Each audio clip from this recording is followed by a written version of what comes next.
poquito. Gabón, buenas noches, señoras y señores. Tiempo de lectura hoy en temas de actualidad.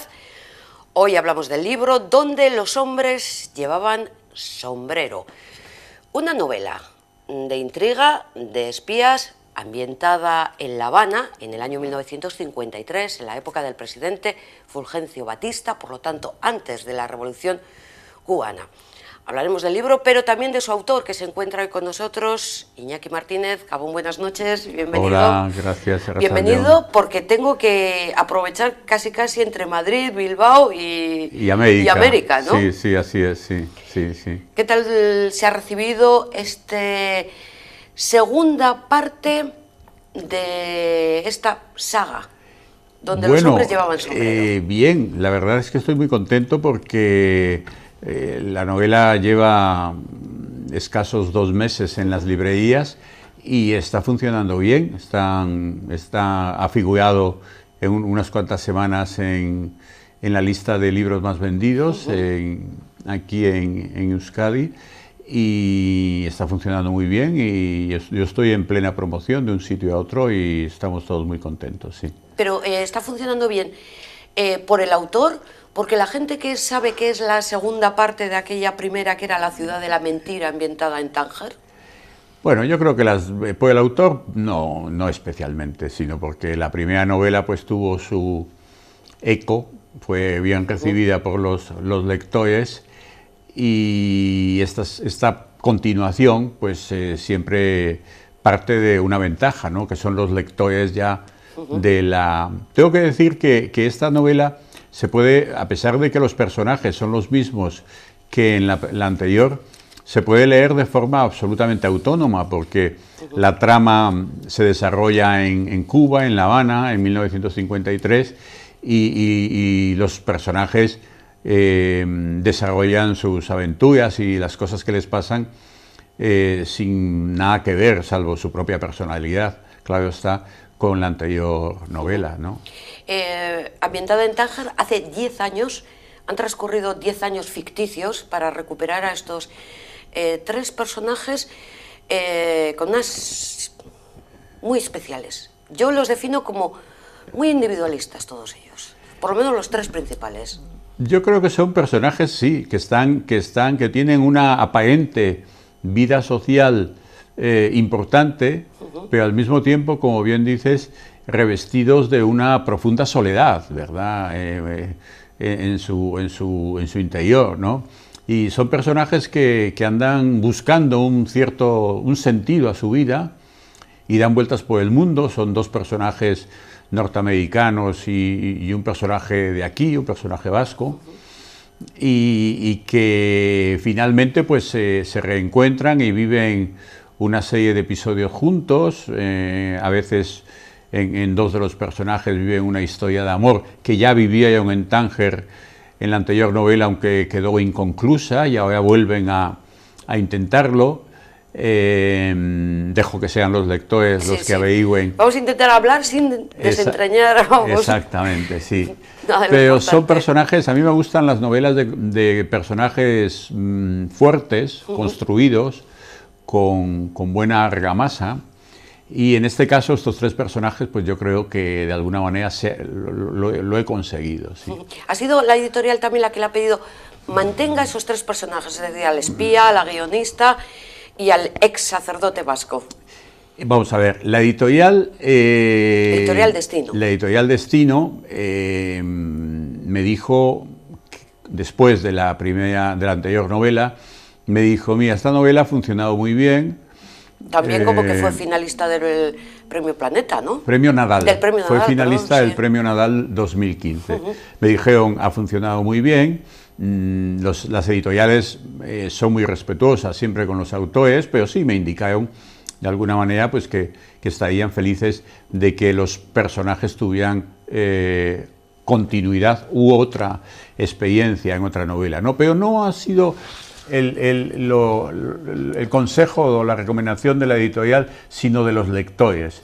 Yo cuando la anterior novela, que fue hace 2 años, se editó y se publicó y llegó a librerías, empecé a recibir de manera progresiva bastantes mensajes mediante redes y otras maneras de lectores que habían leído la novela y que la habían terminado, les había gustado, y me decían, pero bueno, ¿qué va a pasar con los personajes? Porque en primer lugar nos ha gustado, decían.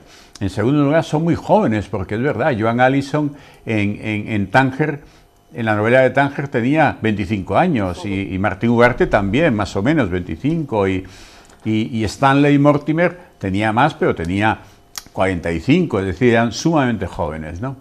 Entonces, fueron muchos los lectores y las lectoras los que me escribieron y me dijeron y tal, así que entre una cosa y otra me animé a escribir esta novela, que ya la tenía en la cabeza, más o menos en la cabeza, en La Habana, porque La Habana y Cuba es un país y una ciudad que a mí me interesan muchísimo, los he visitado a menudo y tengo buenos amigos, y siempre, desde que estoy escribiendo, siempre me ha rondado en la cabeza la posibilidad de escribir en este caso, una novela ambientada en La Habana, y ambientada antes de la Revolución, porque... Sí, eso es, no hay una mención explícita en la Revolución, sino se intuye pues que están ahí los estudiantes revolucionarios, pero nada más. Así es, así es. La novela se desarrolla en 1953, Fulgencio Batista, el dictador,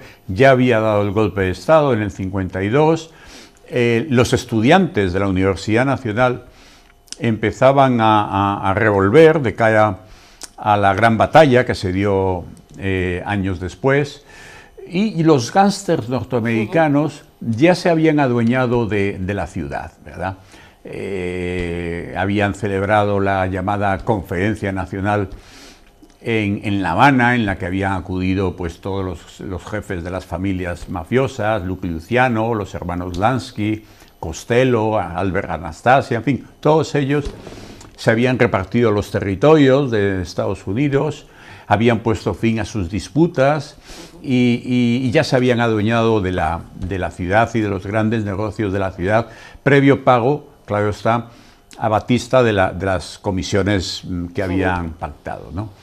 Entonces, en ese ambiente me pareció que era muy oportuno escribir una novela que retratara no solo esa situación que se estaba dando en La Habana, sino también la otra Habana, ¿no? La que no se veía, ¿no? La Habana más popular, la Habana de los marginados, la Habana del malecón, la Habana de la humillación, de las personas de color negro, como se llama hoy a los afrodescendientes, que se les impedía entrar en los hoteles, simplemente por el color de su piel.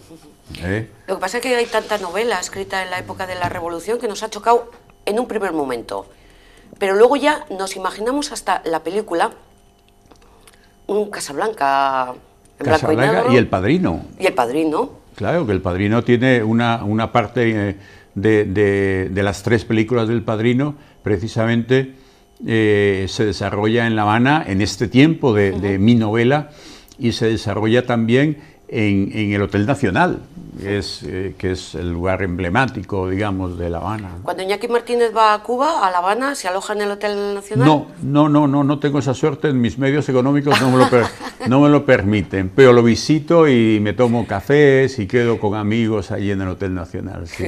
Hay otra serie de personajes que ha citado, los hermanos Lansky, los mafiosos norteamericanos, que tienen su papel ahí, tienen mucho papel. ¿Eso es mucha ficción o mucha documentación previa? Pues yo no sé hasta dónde termina la realidad y empieza la ficción. Sí, vamos a ver. Hay mucha documentación, hay mucho trabajo de documentación que yo he realizado en La Habana y sobre todo por medio de mis amigos, pues que me han ayudado mucho, ¿no? Tengo que decir que la Biblioteca Nacional y la Hemeroteca Nacional de Cuba funcionan muy bien y tienen archivadas pues perfectamente todos los periódicos de la época, etcétera, etcétera, ¿no?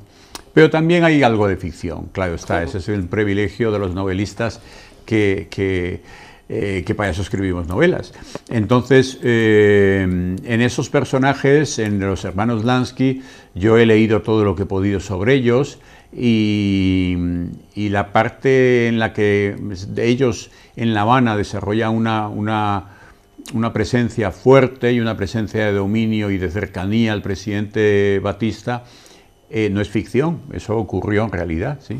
Y los hermanos Lansky, tengo que decir que así como otros jefes de la mafia fueron detenidos finalmente y acusados de delitos y pagaron años de cárcel en Estados Unidos, etcétera, etcétera, los hermanos Lansky no. Los hermanos Lansky murieron en sus camas, ya de mayores, de 80 y tantos años, y nunca se les pudo demostrar en los tribunales. Los tribunales norteamericanos trataron de juzgarles innumerables ocasiones, pero nunca les pudieron demostrar absolutamente nada. Eran personas hábiles en sus negocios. Yo en la presentación definía la novela de espías, de intriga. ¿Qué otro epíteto se le ocurre al autor? Pues yo creo que está bien definida, es una novela de espionaje, es una novela de intriga y es una novela en la que hay una historia de amor, lo digo con toda humildad, poderosa. Hay un triángulo amoroso entre dos personajes de los tres principales y otra mujer, Carolina Bacardí, pues que se desarrolla y que tiene una presencia importante en la novela, sí, sí. ¿Con cuál de los personajes, y esta es una pregunta que siempre nos gusta hacer, se identifica más el autor? Y cada lector, me imagino, que busca también entre los personajes principales al autor, ¿eh? Sí, tienes toda la razón, y mis amigos, que no les puedo engañar porque me conocen muy bien, leen la novela y me dicen, pero este personaje eres tú. Y no se refieren a un personaje en concreto, se refieren a los tres, tanto a Stanley como a Joan, como a Martín Ugarte y otros menos importantes, ¿verdad? Dice, pero si este es tú, esta manera de actuar es la tuya, y bueno, pues en fin, yo creo que hay algo es verdad, hay algo de mí en todos y cada uno de los personajes, como siempre nos suele pasar a los novelistas. Sí. Y la aparición de uno de los personajes principales como vasco, pues no es anecdótica ni es por casualidad, o sea, Iñaki Martínez procede de Ortuella. Sí, al menos la familia, ¿no? No, sí, yo, aunque nací en Guatemala, a los 4 años ya estaba viviendo en Ortuella. Mi padre ya falleció de Ortuella, y yo, pues, salvo diferentes episodios de años que he estado viviendo en América, con la que estoy muy ligado, pues la mayor parte de mi vida la he desarrollado aquí en Euskadi, así que en Bilbao, más que en Ortuella, ¿verdad? Porque en Ortuella es más un tiempo de juventud y de niñez también. ¿Estudió en el Colegio Santa María de Portugalete? Estudié en el Colegio Santa María de Portugalete y luego estudié Derecho en Deusto. En la Universidad de Deusto. Sí. Es que si hay un personaje en la novela que es espía con una vida azarosa, pues la vida del autor, o sea, tampoco se queda coja. Voy a leer alguno, vamos. Fundador de Ella y Euskadiko Ezkerra, cónsul honorario en Panamá, delegado del gobierno vasco en Colombia, bueno, en realidad en toda la América Central. O sea, político, abogado y escritor. Bueno, ese es el privilegio que tenemos las personas que ya tenemos unos cuantos años, que es la de haber tenido diferentes facetas en la vida. Y además tengo que decir referente a ello que los seres humanos tenemos que reinventarnos constantemente, ¿verdad? Tanto en el momento en que uno hace frente a las adversidades, por ejemplo, o a los éxitos, la reinvención es algo obligado. Cada día que amanece estamos obligados a reinventarnos de cualquier manera, incluso en las facetas más íntimas, en los sentimientos, en las emociones, hay que reinventarse constantemente. Mi vida ha sido una reinvención permanente, digamos, y espero que siga siendo durante un buen tiempo. Sí, pero en cualquiera de estas facetas, ¿con cuál se ha sentido más libre? ¿La de abogado, la de político, la de Sí, escritor? Bueno, lo de político es un episodio de juventud, ¿verdad? De mi primera juventud, cuando tenía 18, 20 y pico de años, en las que me vi efectivamente implicado, como tantos jóvenes vascos, en la transición. Y bueno, pues abogado lo he sido y lo sigo siendo durante muchísimos años, y escritor, pues bueno, lo soy desde hace pocos años, ¿verdad? Ya cuando tenía unos cuantos años arriba, decidí, siempre he escrito, pero escribía para mí, ¿verdad?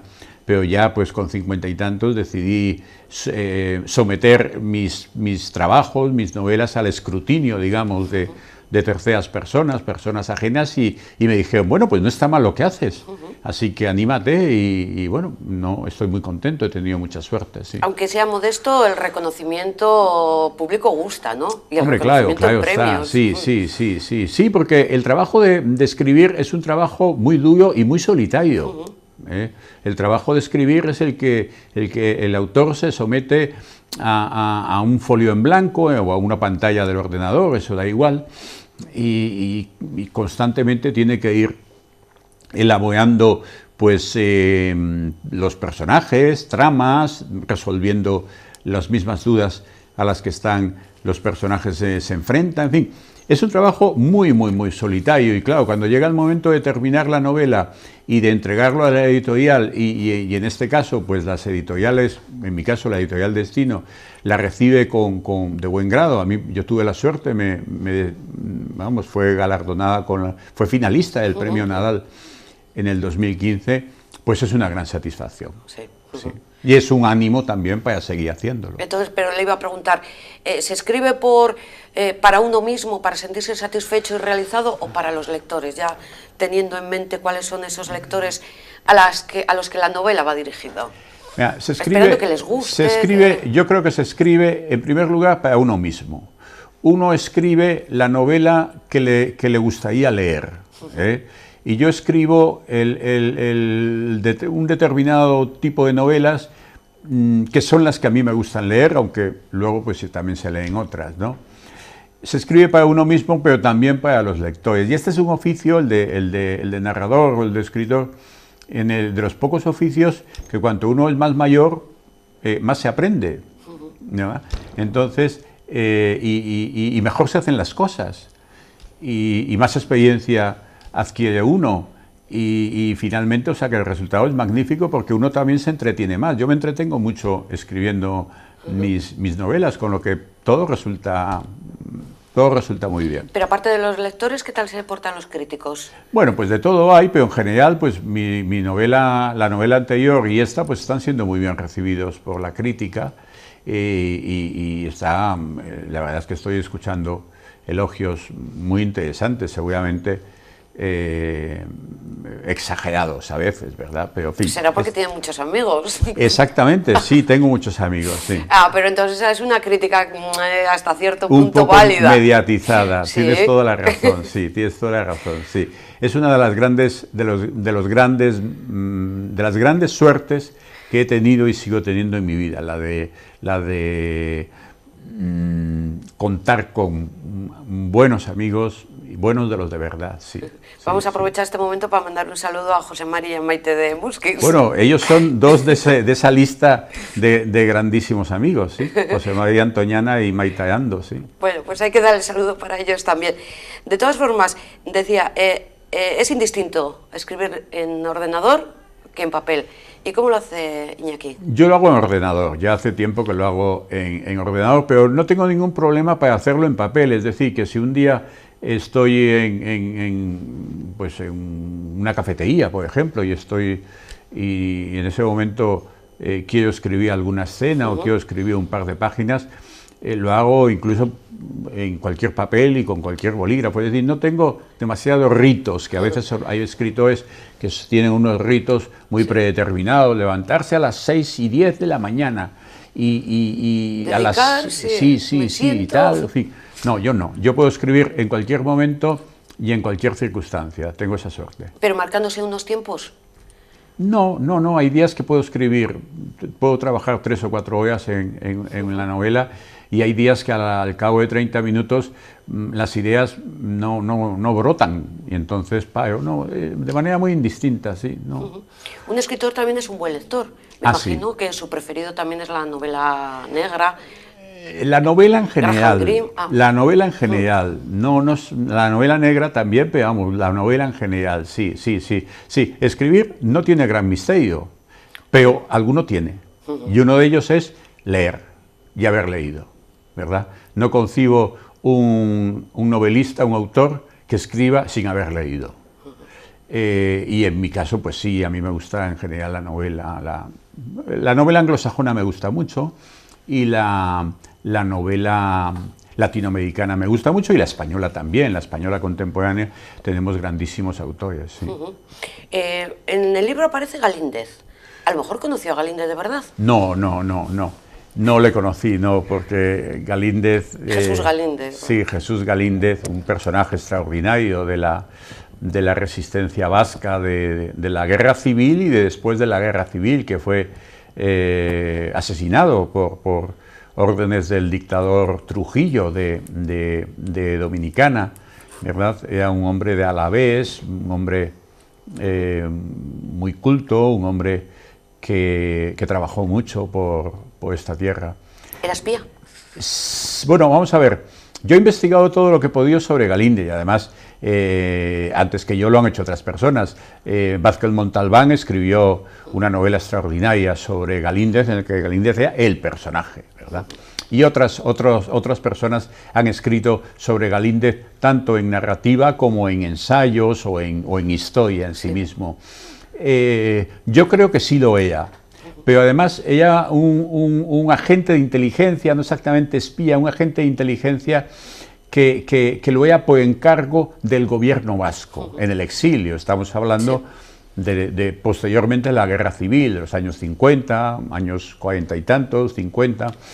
En aquel momento el gobierno vasco en el exilio, que presidía José Antonio de Aguirre, tenía aún la esperanza de que los aliados terminasen con Franco, con el régimen de Franco, de que al final de la guerra civil, pues a Franco le pasaran las cuentas y le dijera, bueno, pues usted como ha sido aliado de Hitler de una u otra manera, pues tiene usted que hacerse a un lado. Una mayor intervención y tal.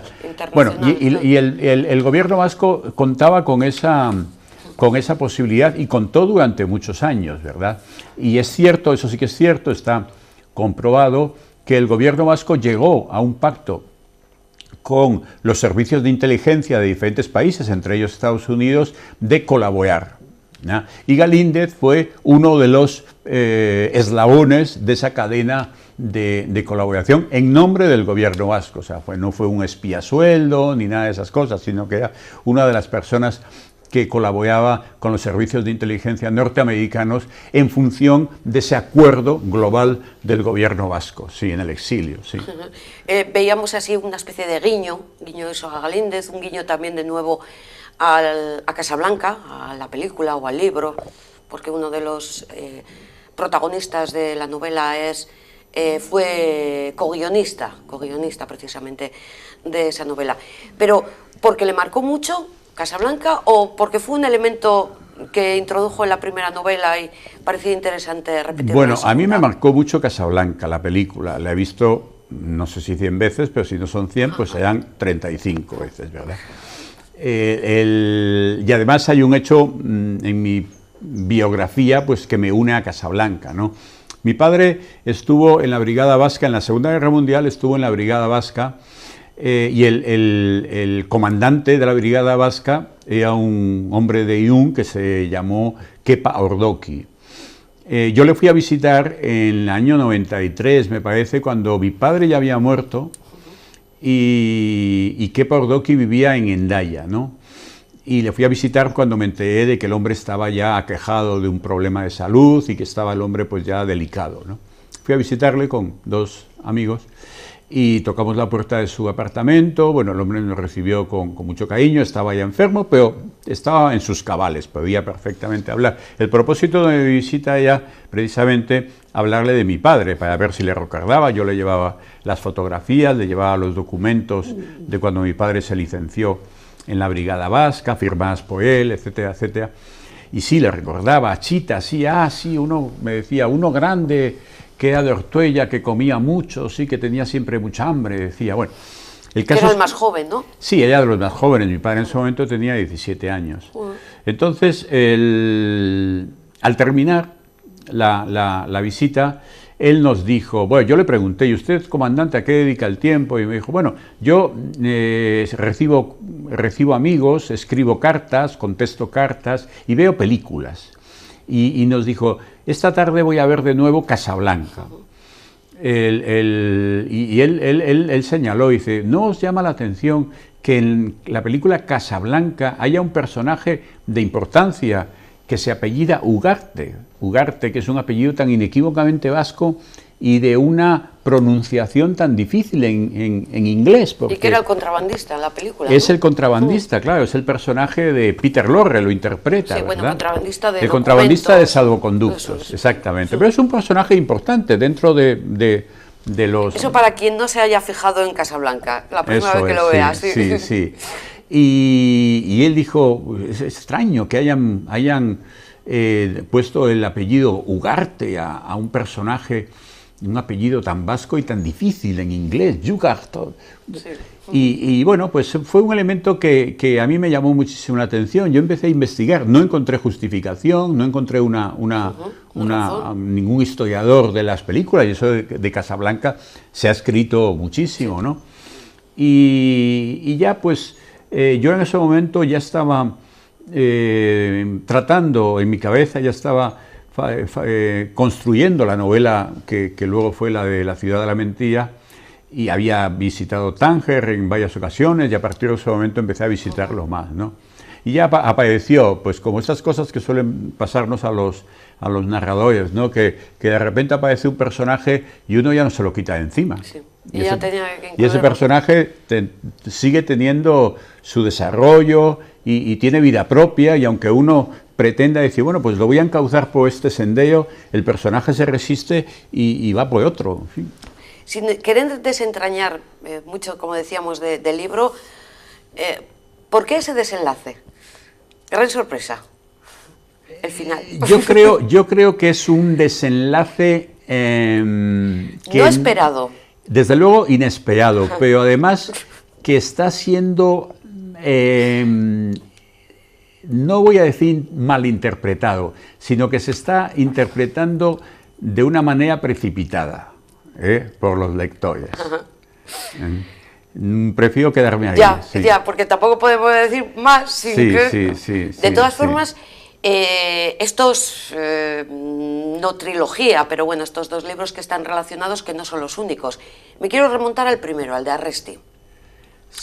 La relación de ETA con el mundo empresarial, no, más bien era la petición del impuesto revolucionario de ETA a los empresarios vascos. Sí, Arresti es una novela que se publicó en el 2014, tuvo una distribución regional en la comunidad autónoma vasca, sin más.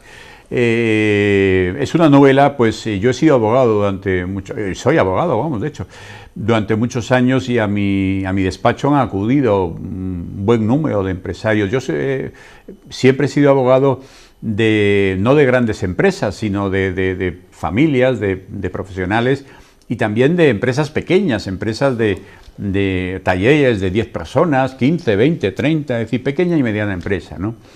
Y he recibido en bastantes ocasiones la visita de clientes que venían abatidos, absolutamente abatidos, y me enseñaban la carta de ETA en la que les pedían X cantidad por el llamado impuesto revolucionario, ¿no? Y a mí siempre esa impresión me sobrecogió. Me parecía extraordinariamente duro ese momento para esas personas. Y luego venía la segunda parte, ¿no? Que era cómo hacer frente a ese momento, ¿no? A esa extorsión, porque no lo puedo llamar de otra manera.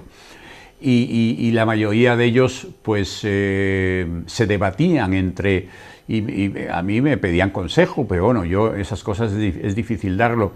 Si hacer partícipe a su familia de lo que estaban pasando, o por el contrario, vivirlo en soledad. Vivirlo en soledad, sí. Y he conocido experiencias de las dos clases, gente que lo hacía, que se lo contaba a su mujer, o a sus hermanos, o a sus hijos, si eran ya hijos mayores, y gente que no lo contaba a nadie y decía, bueno, esto lo voy a solucionar yo, pero no quiero el sufrimiento por el que estoy pasando, no quiero que se traslade a nadie de mi familia, y las consecuencias sean las que tengan que ser, pero lo voy a vivir yo.